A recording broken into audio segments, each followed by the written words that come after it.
Welcome back, everybody, to the Teen Titans retrospective. Took a bit of a break because new Zelda's out. I've been playing that, but we're back on track now. So let's get into it.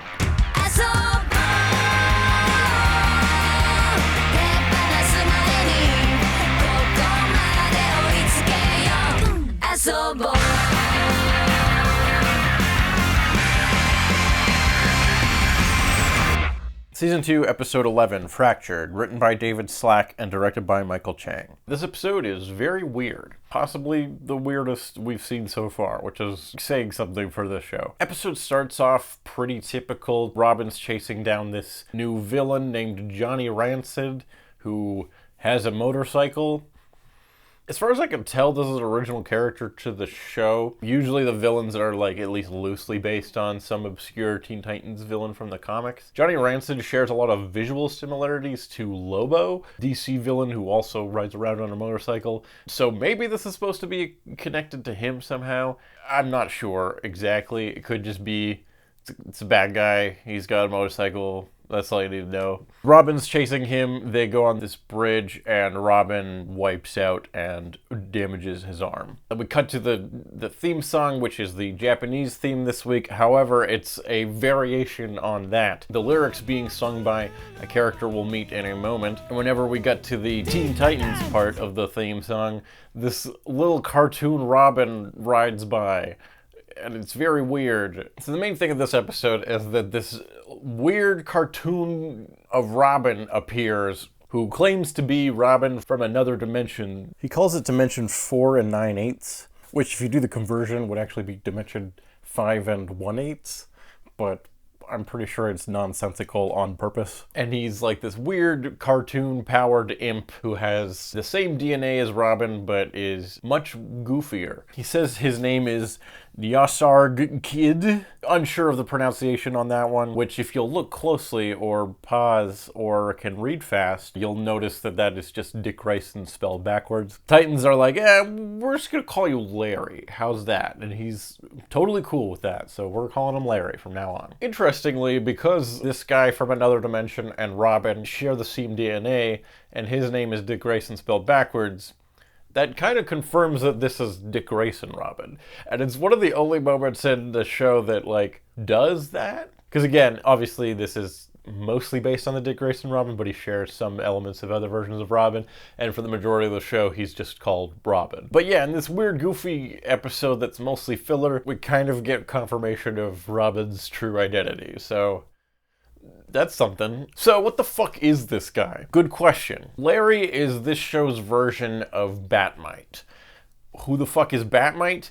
Bat-Mite is the Batman equivalent of Mr. Spittleslick from Superman. So let's go back a couple steps. Mr. Spittleslick is a character from the fifth dimension who has near godlike abilities, who every now and then, specifically a lot in like the Silver Age comics, will jump over to Superman's reality and just kind of fuck with him until eventually Superman's able to like trick him in order to get rid of him. Bat-Mite is another character created a little bit later who is also from the fifth dimension and has similarly godlike abilities and comes over to visit Batman every once in a while. However, instead of like trying to specifically fuck with him, Bat-Mite is like a super fan of Batman, even wearing an ill-fitting Batman costume to try to emulate his hero. Of course, his antics often cause Batman much troubles, but he is well-meaning and is not intending to harm or fuck with Batman. He just ends up doing that. So then we get to Larry, who is Robin's version of Bat-Mite, who is Batman's version of Mr. Spittle. With me so far, Larry claims to be from Dimension 4 and 9/8. So it's like he's not even all the way in the fifth dimension. So he's like a shitty version of a Superman villain. Anyways, that's what we're doing with this episode. So Larry's trying to use his seemingly godlike abilities to try to fix Robin's arm, but he's kind of really bad at using his abilities and it doesn't go well. The rest of the Titans are trying to track down Johnny Rancid. Eventually, Larry's abilities go out of control and cause just cartoon mayhem to ensue. The world gets even more cartoony than it normally looks. Everything looks like it's been drawn in crayon, just like a bunch of wacky cartoon antics happen. It's one of those episodes. Like there's a moment where Beast Boy's mouth is missing, and so he borrows Raven's mouth, which means that she has to then borrow Cyborg's mouth, and everything just gets confusing. And it's kind of fun to hear the wrong voices for the different characters. Well, somebody's got to clean up this mess. Come on, y'all. But like, I don't know, it's wacky cartoon antics. Beast Boy eventually gets his mouth back, but he puts it on backwards, and now he speaks backwards. Oh. What? Yes, I can't understand what I'm saying.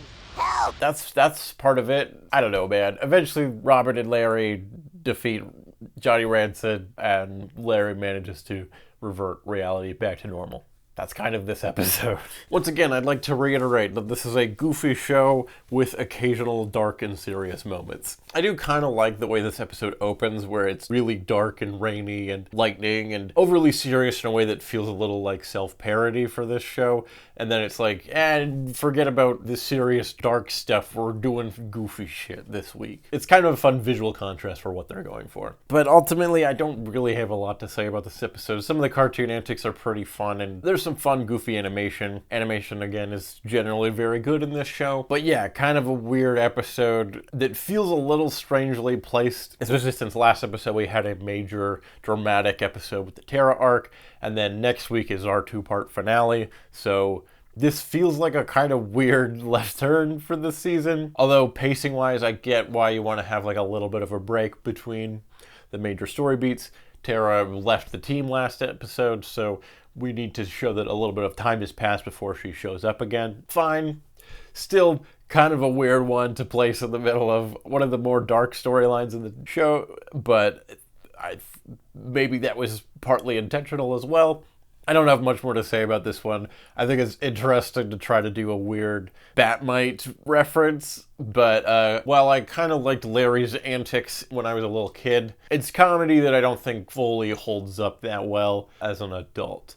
He is supposed to be annoying, and like, he is, so it's accomplishing what it set out to do, and you do sympathize with Robin, who very quickly gets annoyed with Larry's antics, but at the same time it's kind of like, well, that happened for an episode.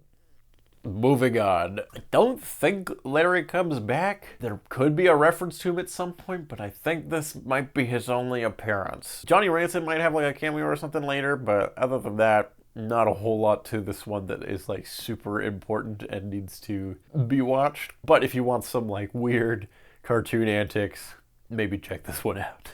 That about wraps things up for this week. Thank you so much for watching. Should be back on track now, so tune in again next week for the Season 2 finale where we will be covering that one. So subscribe if you don't want to miss out, and that's it. We'll see you next time.